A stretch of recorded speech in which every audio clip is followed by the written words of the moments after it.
श्री गौरव गोगोई जी। अध्यक्ष महोदय, आपके दफ्तर में अगर क्या हो रहा है, क्या दरखास्त दी गई है, आप खुद ही, आप इस सदन के रक्षक हैं, आपके दफ्तर के अंदर क्या बातचीत हुई है? क्या हम बताएं कि प्रधानमंत्री मोदी जी ने आपके दफ्तर के अंदर क्या क्या बातें की हैं? हम नहीं कहते।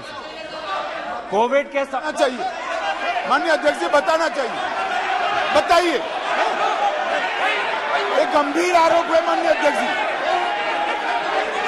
बताइए।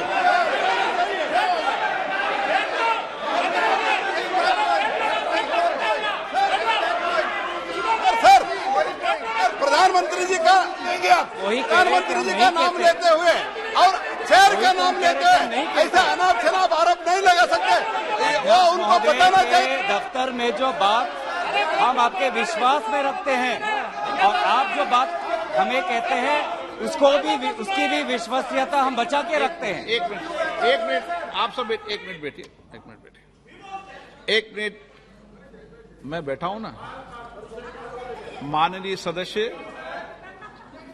कभी भी कोई भी विषय, ये मेरा चेंबर भी सदन है, आप जानते हैं, वरिष्ठ नेता हैं, कभी भी ऐसी टिप्पणी नहीं करना चाहिए जिसका कोई तथ्य और सत्य ना हो।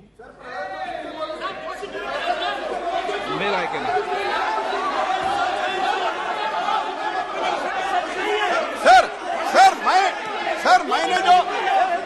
मैंने जो पब्लिक डोमेन में है सर, पब्लिक जो पब्लिक डोमेन में है, इन्होंने जो लेटर दिया है और प्रेस को भी कहा है, सर, प्रेस के पास अनुभव होता है, प्रेस के पास भी सर इनका लेटर है सर, प्रेस पे चल रहा है। उसके बारे में मैंने पूछा, मैंने कुछ सीक्रेट नहीं पूछा, इनका जो सीक्रेट है मैंने नहीं पूछा, लेकिन इन्होंने क्या बता रहे हैं माननीय प्रधानमंत्री जी का नाम लेके शहर का गरिमा और एक संसद की, उनको पता है, वो बोलने तो हम भी चर्चा के लिए तैयार है, लेकिन ऐसा अनाप शनाप आरोप नहीं लगा सकते हैं। अगर मंत्री महोदय, अगर ये ऐसा नियम शुरू करना चाहते हैं कि सदन, आपके दफ्तर में जो बात होती है उसको बाहर उजागर करना चाहेंगे तो बात हम भी रख सकते हैं सर, हम भी उल्टा बात रख सकते हैं अंदर के।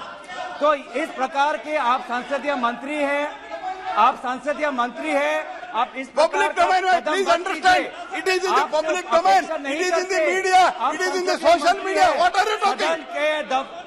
हमारे अध्यक्ष महोदय के दफ्तर में जो बातें करते हैं उसको इस प्रकार से आप उसका उल्लंघन मत करिए। आप संसदीय मंत्री हैं, आप तो अपना कर्तव्य याद रखिए। आपका लेटर पब्लिक डोमेन में है, याद रखिए, आप तो अपना कर्तव्य याद रखिए। अध्यक्ष महोदय, अब एक मिनट, महत्वपूर्ण विषय पर चर्चा कर रहे हैं। कोई भी ऐसा, हम इस सदन की गरिमा के अनुसार बोले, सदन की परंपराओं के अनुसार बोले। अविश्वास प्रस्ताव एक गंभीर प्रस्ताव है, तो मेरा सभी सदस्यों से आग्रह है कि वह चर्चा को गंभीरता से करें तो उचित रहेगा। गौरव गोगोई जी। अध्यक्ष महोदय, मैं इस प्रस्ताव को आपके समक्ष रखता हूं और आपकी अनुमति की अपेक्षा करता हूं कि मैं अपना वक्तव्य रखूं। अध्यक्ष महोदय, मैं सबसे पहले आपका आभार प्रकट करता हूं कि आपने इंडिया अलायंस के इस अविश्वास प्रस्ताव को आपने स्वीकार किया।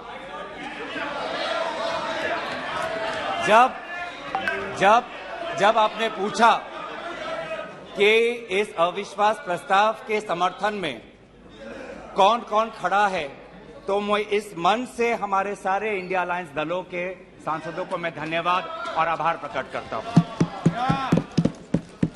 सर, ये अविश्वास प्रस्ताव हमारी मजबूरी है, ये हमारी मजबूरी है कि हम अविश्वास प्रस्ताव हमें लाना पड़ा, क्योंकि ये बात कभी भी संख्या की नहीं थी, ये बात हमेशा इंसाफ की थी, मणिपुर के इंसाफ की। आप पहले प्रस्ताव रख दो आप पहले। सर, प्रस्ताव मैंने आपसे अनुमति मांगा, मैं प्रस्ताव आगे करता हूं। मैं शुरुआत में उनकी अनुमति मांगी। ये इंसाफ मणिपुर की है, मणिपुर के लिए है, इंसाफ है मैं पढ़ूं? महोदय, मैं निम्नलिखित प्रस्ताव पेश करता हूं कि ये सभा मंत्रिपरिषद में विश्वास का भाव व्यक्त करती है। सर अध्यक्ष महोदय, ये अविश्वास प्रस्ताव मणिपुर के लिए हम लाए हैं, इंडिया अलायंस, क्योंकि मणिपुर आज इंसाफ मांगता है।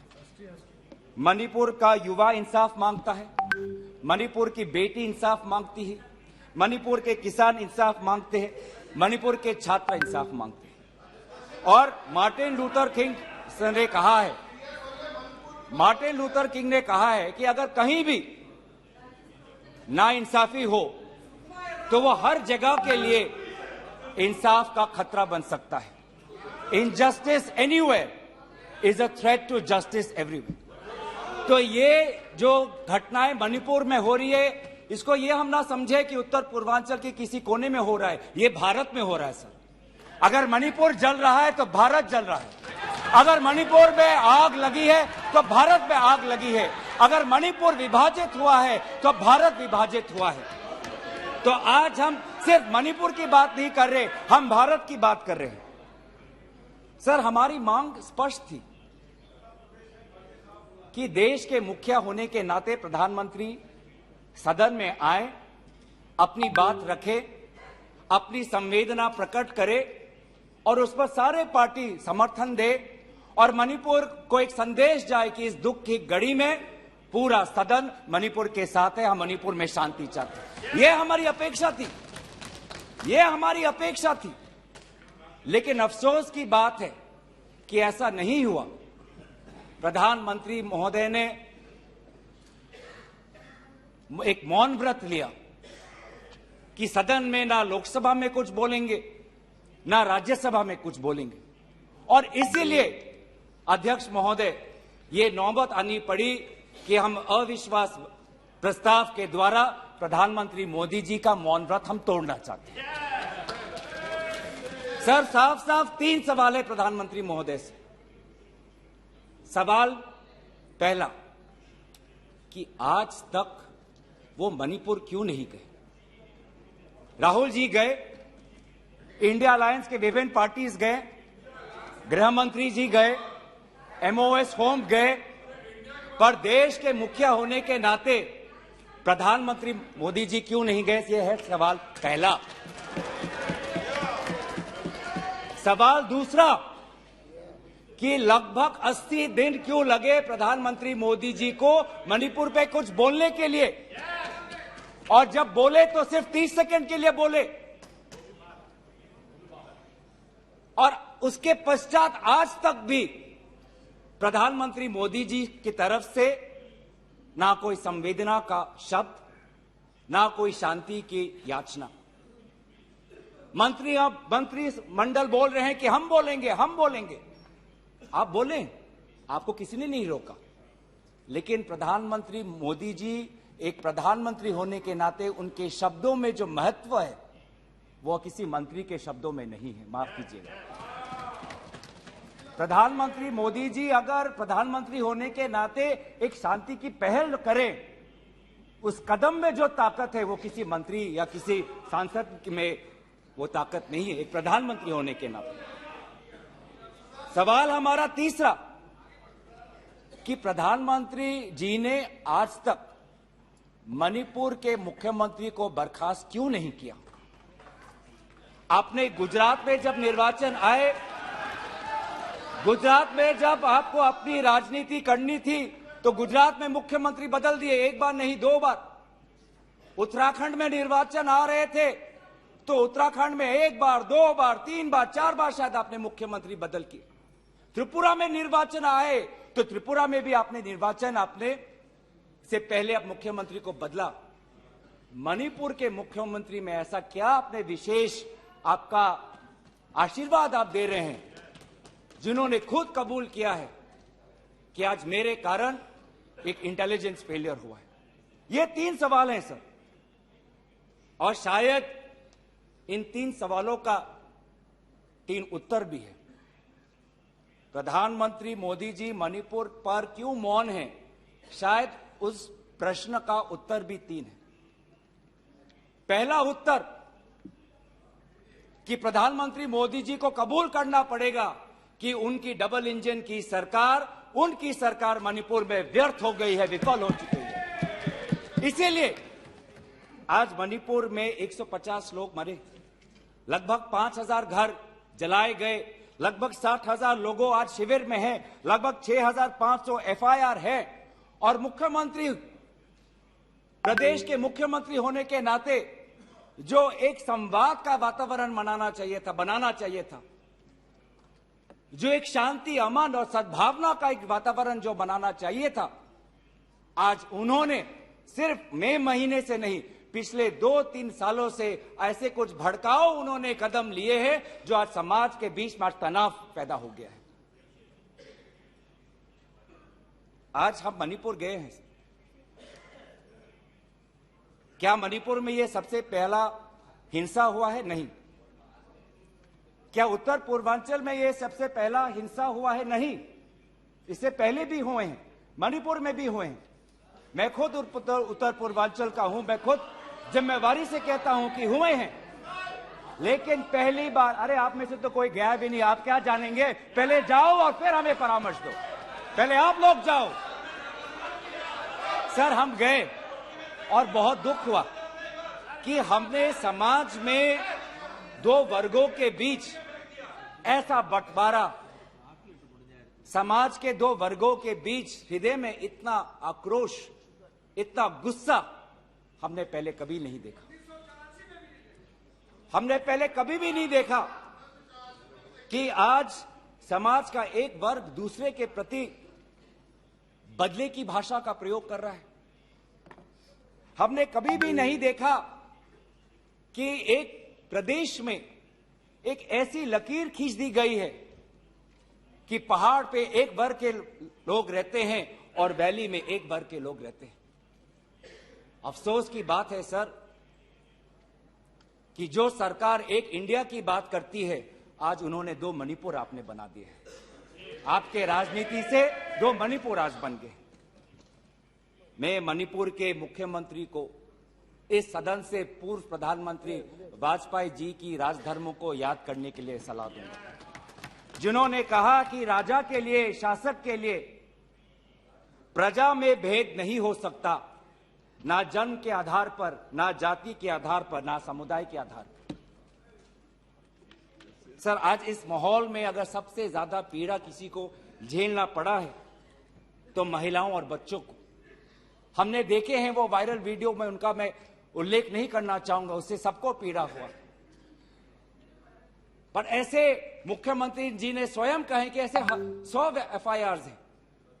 हम भी गए हैं सर, इंडिया डेलीगेशन, हमारे संसदीय दल, उस परिवार से हम मिलके आए हैं जिसमें 2 महिलाओं के साथ इतना बुरा व्यवहार हुआ, अत्याचार हुआ। हमने ऐसे भी एक परिवार से मिले जिसमें एक 80 साल की महिला, जो एक स्वतंत्रता संग्रामी की पत्नी थी, उसको घर के अंदर बंद करके जिंदा जला दिया। जो 2 महिला जिसको लेकर आज सुप्रीम कोर्ट तक ये बात गई है, उसमें से एक महिला का पति कारगिल में हमारे देश के लिए हमारी सीमा को सुरक्षा कर रहा था। वो कारगिल का जवान बोल रहा है, मैंने देश को बचाया, पर मैं अपने घर और अपने परिवार को नहीं बचा पाया। जब हम उनसे मिलते हैं तो हमको क्या कहें? आप लोग कहते हैं हम फोटो ऑप करने गए थे। सर, दुख के समय में संवेदना उनको देने गए थे। आज महिलाओं, बच्चों के साथ आऊंगा, अब सारे बातों पे आऊंगा, सब पे आऊंगा। धर्मीय जगह को भी बख्शा नहीं गया। धर्मीय अनुष्ठान पर भी आज भीड़ घुसी और उसका असम्मान किया। आज इंटरनेट नहीं है। आप कहते हैं कि सब नॉर्मल है, स्थिर है, आज भी इंटरनेट नहीं है, बच्चे स्कूल नहीं जा पा रहे, लोग अपनी बातें नहीं रख पा रहे। आज भी कितनी महिलाओं पर अत्याचार हुआ है, वो अपनी बात ही नहीं रख पा रहे। वो तो वीडियो वायरल हो गया, नहीं तो मुझे लगता था कि आज तक प्रधानमंत्री मोदी जी मौन रहते अगर वीडियो वायरल नहीं होता। पर ऐसे हजार से ऐसे अत्याचार हुए, लेकिन वहां के मुख्यमंत्री क्या कहते हैं? अभी ड्रग्स के ऊपर वो बोलते हैं कि ये सब ड्रग्स के लिए हुआ है। अध्यक्ष महोदय, बहुत गंभीर पूर्वक मैं ये बात आपके समक्ष सदन में रख रहा हूं कि मणिपुर के मुख्यमंत्री के कार्यालय से जब एक ड्रग माफिया के बड़े नेता को वहां की पुलिस ने पकड़ा तो मुख्यमंत्री के दफ्तर से फोन गया कि उस ड्रग के माफिया को बचाओ, रिहा करो। और वो ड्रग का माफिया कौन था? वो ड्रग का माफिया आप ही की दल के ऑटोनोमस डिस्ट्रिक्ट काउंसिल के चेयरमैन थे, जो वहां पे जब इटोचा सिंह को पकड़ा गया, लोयांग नांगबंग इटोचा, जब इस व्यक्ति को पकड़ा गया तो मुख्यमंत्री के दफ्तर से फोन गया कि इसको रिहा करो। और ये इटोचा कौन है? वहीं के राज्य सरकार के पीएचई मिनिस्टर सुशील द्रो के भाई हैं। आज ये इन सरकार राज्य में ड्रग्स की बात करते हैं, ड्रग्स के साथ मुख्यमंत्री महोदय के दफ्तर का ताल्लुकात है। ये बात मैं नहीं कर रहा, वो पुलिस अफसर जिनको इनकी राज्य सरकार ने मेडल दिया, वो आज वो बात कर रही है कि ये सरकार ने मुझे मेडल दिया और यही सरकार मुझे ड्रग्स से जुड़े हुए इनके दल के नेताओं को छोड़ने के लिए कह रही है। उन्होंने अपना मेडल वापस कर दिया राज्य सरकार। पॉपी फार्मिंग की बात करते हैं। आज आपका ही narcotics and affairs of border NAB ये कहता है the scale of poppy plantation in Manipur has spread across 15,400 acres of land in the hills between 2017 and 2023। 2017 में आपकी सरकार आई थी।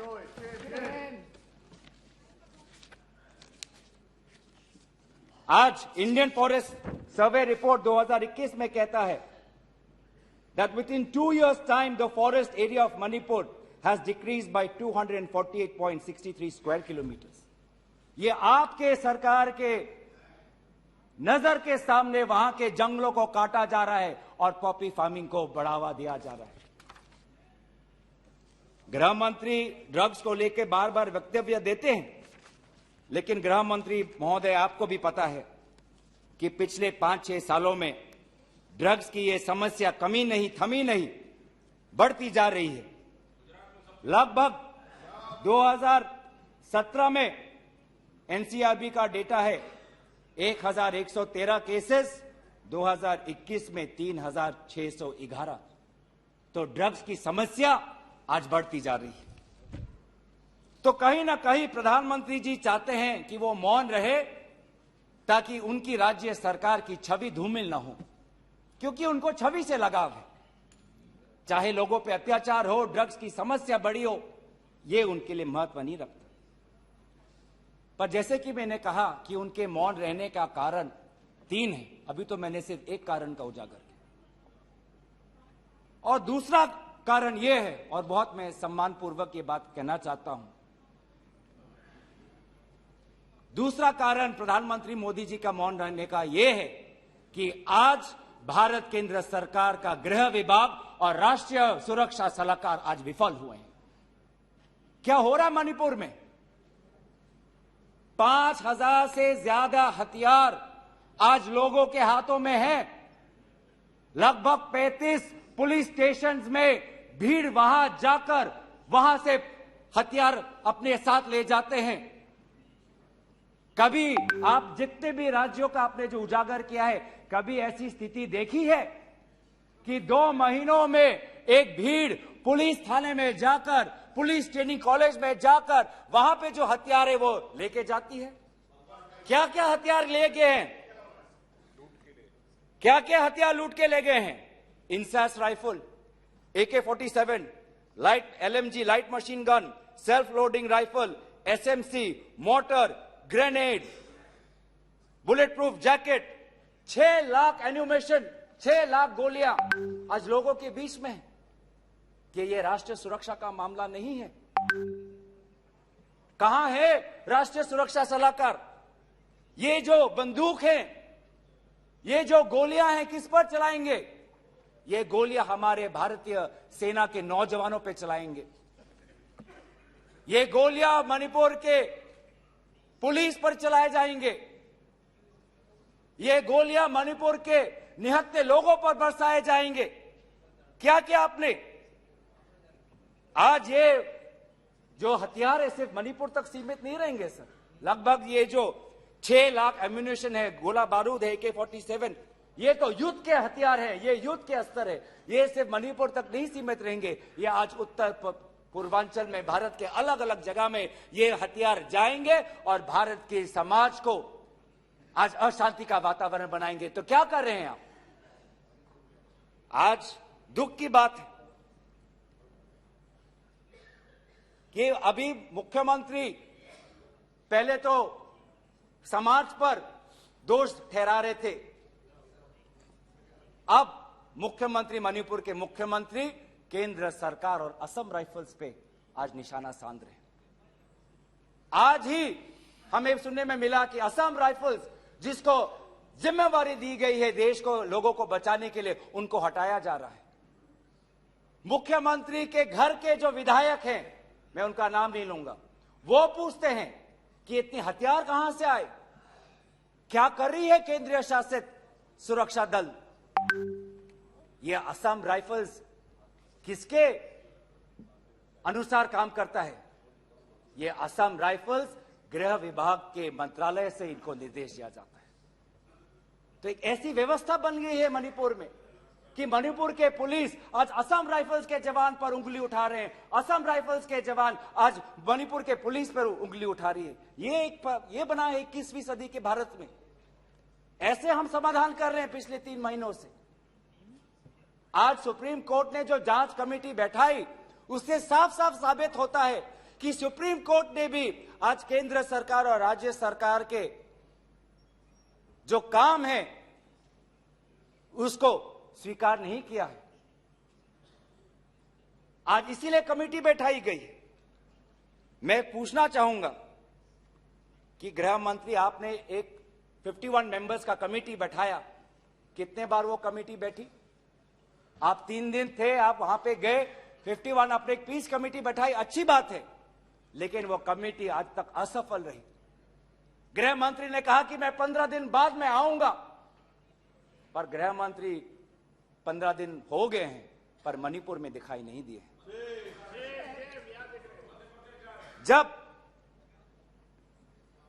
एक suspended insurgency group UKLF, united Kuki liberation front का चेयरमैन SS हाउकेप लीगल बयान में, एफिडेविट में यह बात कहता है कि भाजपा ने 2017 और 2019 के निर्वाचन में एक उग्रपंथी संगठन का उन्होंने सहयोग लिया, एक लीगल एफिडेविट में यह बात लिखा है। यह है इनका राष्ट्रवाद, यह है इनका राष्ट्रवाद, जो राष्ट्रवाद देश की अखंडता को आज सत्य के दांव पे आज भूल चुका है। यह राष्ट्रवाद है कि जो आज देश की अखंडता के साथ खिलवाड़ कर रहा है। आज उत्तर पूर्वांचल में आपके बड़े बड़े जो भी बातें हैं सारे अभी तक नाकाम रहे हैं। NRC की बात करते हैं, आज तक NRC असम में लागू नहीं हुआ। CAA की बात करते हैं, ऐसा एक माहौल वहां पे हुआ कि पूर्व जापान के प्रधानमंत्री असम नहीं जा पाए। नागा पीस फ्रेमवर्क 8 साल हो गए, अभी तक हमने नहीं देखा कि ये नागा पीस फ्रेमवर्क में हुआ क्या है। गृह मंत्री आज नागा विधायक से अलग से मिलते हैं, मणिपुर के से आए हुए कुकी विधायक से अलग से मिलते हैं। क्यों नहीं आप सबको एक साथ मिलकर बुलाएं और शांति की अपेक्षा करें? ये अलग अलग मीटिंग क्यों? ऐसे उत्तर पूर्वांचल की समस्या नहीं सुलझेगी कि अगर आप समाज, जाति, धर्म के आधार पर बंटवारा करें। आपको साथ में लेना पड़ेगा। पहली बार हम ये देख रहे हैं कि 2 उत्तर पूर्वांचल के राज्य असम और मिजोरम के पुलिस अफसर एक दूसरे पे गोली चला रहे। ये आपकी राष्ट्रीय सुरक्षा की नीति है। इसी बात का उजागर राहुल गांधी जी ने इस सदन में किया था जब उन्होंने आपको चेतावनी दी थी कि आप उत्तर पूर्वांचल के साथ खिलवाड़ कर रहे हो उत्तर पूर्वांचल हमारे देश का हिस्सा है, इन्होंने कहा था। आज जो तीसरा कारण मैं आना चाहता हूं, जिसके कारण प्रधानमंत्री मोदी जी मौन है। पहला, उनकी राज्य सरकार विफल थी। दूसरा, उनका गृह विभाग और राष्ट्रीय सुरक्षा सलाहकार विफल रहे। और तीसरा, प्रधानमंत्री मोदी जी के मौन रहने का कि वो अपनी भूल कबूल करना नहीं चाहते। अगर वो बोले तो कि उनकी चूक हुई है राज्य सरकार से, तो ये भूल वो कभी जनता के सामने कबूल नहीं करना चाहते, मौन रहना पसंद करते हैं। और ये पहली बार नहीं हुआ है, ये पहली बार नहीं हुआ है जब भारत के स्वर्ण पदक लाने वाले कुश्ती के महिला खिलाड़ी जब सड़क पे जब विरोध कर रहे थे तो प्रधानमंत्री मौन थे। जब 750 किसान आंदोलन पे उनकी जीवन गई, बलिदान दिया, शहीद हुए, तो प्रधानमंत्री मौन थे। जब 2020 में दिल्ली में रायट्स हुए, दंगे हुए, पर विदेश के एक सरकार के नेता आए थे, उस समय भी प्रधानमंत्री मौन थे। जब अडानी पर इसी सदन में राहुल गांधी जी ने प्रधानमंत्री मोदी जी से सवाल किया कि कितने बार अडानी जी एक विशेष कंपनी को प्रधानमंत्री के साथ जाने पर उनको सुविधा हुआ, तो प्रधानमंत्री मोदी जी मौन थे। जब हम बार बार पूछते हैं,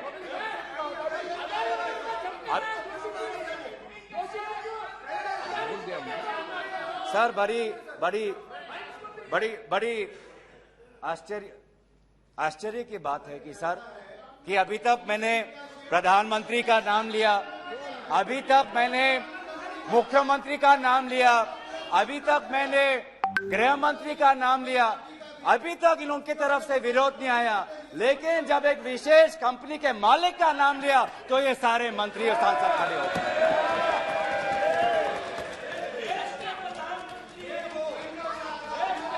किसकी सरकार है सर? ये किसकी सरकार है? जब चीन पर हमने सवाल किया, चीन पर आप पूछे, मैं चीन पर आता हूं, जब चीन पर हमने सवाल किया कि चीन हमारे सीमा के अंदर कितने किलोमीटर पर है, तो प्रधानमंत्री मोदी जी मौन रहे। प्रधानमंत्री मोदी जी ने G20 के बाली समिट में प्रेसिडेंट शी जिनपिंग के साथ क्या बातचीत की, उनके विदेश मंत्रालय ने इसको छुपाने की कोशिश की, लेकिन जब चीन के विदेश मंत्रालय से बात आई तो भारत सरकार के विदेश मंत्रालय ने खुद कबूल किया कि हाँ, हमने ये बात छुपाई थी कि बहुत संवेदनशील बातें प्रधानमंत्री मोदी जी ने शी जिनपिंग के साथ बाली में किया। हम पूछना चाहते कि क्या बातें की आपने, क्या समझौता हुआ, क्या बताएंगे? विदेश मंत्री ने कुछ दिन पहले हम सबके समक्ष एक स्टेटमेंट रखा, पर उस स्टेटमेंट पर भी बाली में प्रधानमंत्री मोदी जी और प्रेसिडेंट राष्ट्रपति शी जिनपिंग के बीच में क्या बात हुई, इन्होंने उजागर नहीं किया। आप चीन की बात करते हैं, तो प्रधानमंत्री मोदी जी जब जम्मू कश्मीर के पूर्व राज्यपाल ने कहा कि उन्होंने प्रधानमंत्री को फोन किया था, तो पूर्व ये राज्यपाल ने क्या कहा कि उनको चुप रहने का सलाह उनको मिला। प्रधानमंत्री मोदी जी मौन रहे। जब पूर्व एक राज्यपाल ने कहा कि हमने सुरक्षा मांगी थी हमारे पुलवामा के जवानों के लिए, लेकिन हमको कोई सुरक्षा नहीं मिली, जब ऐसा गंभीर बात एक पूर्व राज्यपाल, आपकी ही चुनी हुई राज्यपाल ने रखा, तो प्रधानमंत्री मोदी जी मौन रहे। जब कोविड में सेकेंड वेव में लोग के सांसों में, फाफड़ों में ऑक्सीजन नहीं था, तब प्रधानमंत्री पश्चिम बंगाल में वोट मांग रहे थे। जब मणिपुर में महिलाओं पर अत्याचार हो रहा था, तो प्रधानमंत्री जी कर्नाटक में वोट मांग रहे थे। ये कैसा राष्ट्रवाद है? यह कैसा राष्ट्रवाद है जो देश से ऊपर अपने सत्ता को ज्यादा महत्व देता है? इस देश ने इस देश के इतिहास में हमने दूसरे प्रधानमंत्री भी देखे हैं। हमने ऐसे भी प्रधानमंत्री देखे हैं जिन्होंने उत्तर पूर्वांचल और भारत की संवेदना को समझा।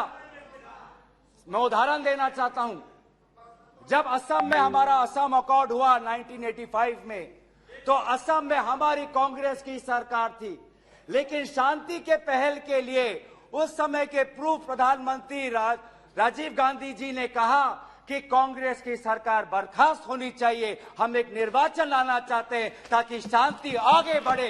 ये हमारा राष्ट्रवाद है कि दल से ऊपर हमारा देश, ये हमारा राष्ट्रवाद है। जब मीजो अकॉर्ड हुआ, सुन लीजिए, सुनने का धैर्य रखिए।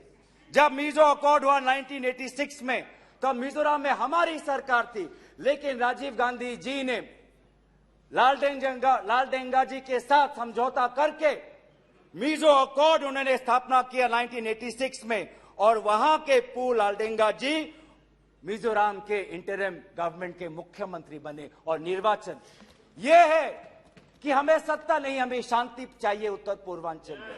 अगर सत्ता खोनी पड़ी, दल का बलिदान देना पड़ा, तो उत्तर पूर्वांचल और देश की अखंडता के लिए हम वो बलिदान देने के लिए तैयार हैं। सोनिया जी को याद होगा, जब मीजो अकॉर्ड हुआ उसके अगले ही दिन राजीव गांधी जी और सोनिया जी मिजोरम गए थे, आइजवाल गए थे, और जगह जगह पर लोगों ने इन दोनों का स्वागत किया और उन्होंने कहा, स्वागत राजीव गांधी जी, वेलकम राजीव गांधी जी, आप शांति के प्रतीक हो। ऐसा पहल प्रधानमंत्री मोदी जी मणिपुर में क्यों नहीं करते? हम उनका समर्थन करेंगे। इस सदन में जब 2012 में असम में कोकराझार में जब हिंसा हुआ, तो इस सदन में, लोकसभा में, राज्यसभा में हमारे पहले प्रधानमंत्री डॉक्टर मनमोहन सिंह जी ने इस सदन में उन्होंने बात रखी। जब कोकराझार में जब हिंसा हुआ, तो उसके 7 दिन बाद प्रधानमंत्री मनमोहन सिंह जी वहां पर गए और उन्होंने क्या कहा? उन्होंने कहा असम में जाकर, we are one people, we are one nation, we must live together as such, we must restore peace and calm throughout the area. ऐसी बातें प्रधानमंत्री मोदी जी क्यों नहीं करते? चलिए मेरे दल का नहीं, मैं आपके दल का उदाहरण देता हूं। जब 2002 में गुजरात में जब दंगे हुए, तो उस समय के प्रधानमंत्री वाजपेयी जी गुजरात गए थे, शाह आलम के वो रेफ्यूजी कैंप में गए थे। तो सीधा सर, मैं प्रधानमंत्री जी से 3 में हमारी याचना है।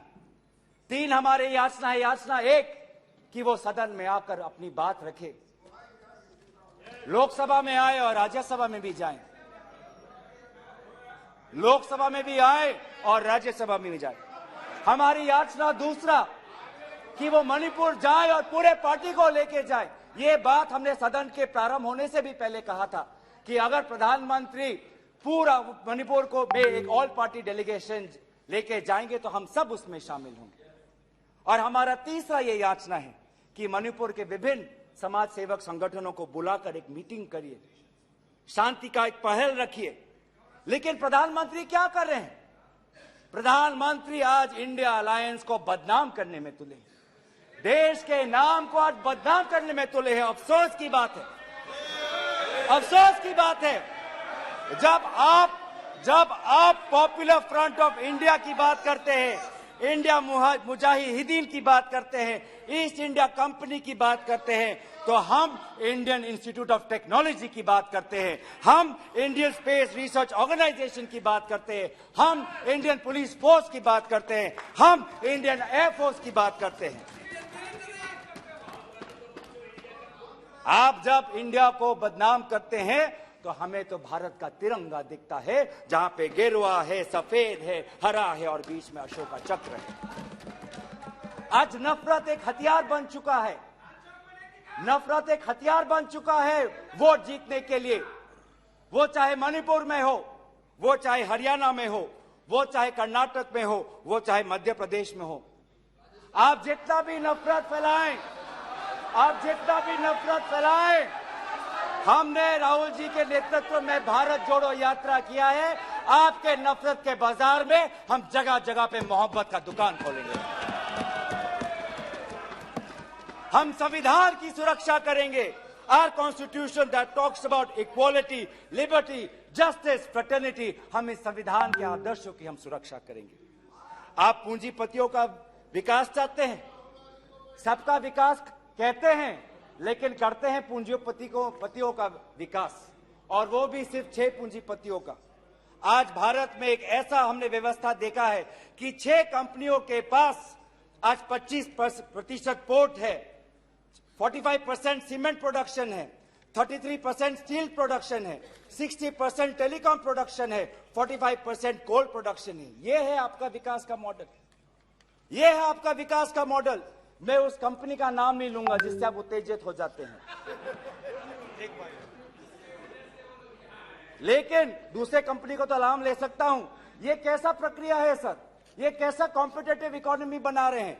जब अप्रैल 2030 में श्री सीमेंट संघी इंडस्ट्रीज को खरीदना चाहता है, तो जून में ही श्री सीमेंट पर आईटी का डिपार्टमेंट का रेड होता है, और जुलाई 2023 में श्री सीमेंट एक्विजिशन से बाहर निकलता है, और अगस्त में अडानी का अंबुजा सीमेंट संघी इंडस्ट्री को खरीदता है। ये इकोनॉमी बना रहे हैं, ऐसा इकोनॉमी आप बनाएंगे? हम चाहते हैं पूंजीपतियों का विकास नहीं, हम चाहते हैं कि किसान का विकास हो जिससे राहुल जी मिले हैं। हम चाहते हैं वो मैकेनिक का विकास हो जिससे राहुल जी मिले हैं। हम चाहते हैं वो फैक्ट्री वर्कर का विकास हो जिससे हमारे पास आते हैं वो स्मॉल बिजनेस, वो ट्रेडर्स जो हमारे पास आते हैं, हम उनका विकास चाहते हैं। आप गरीबों की बात करते हैं, आपने गरीबों के साथ विश्वासघात किया है।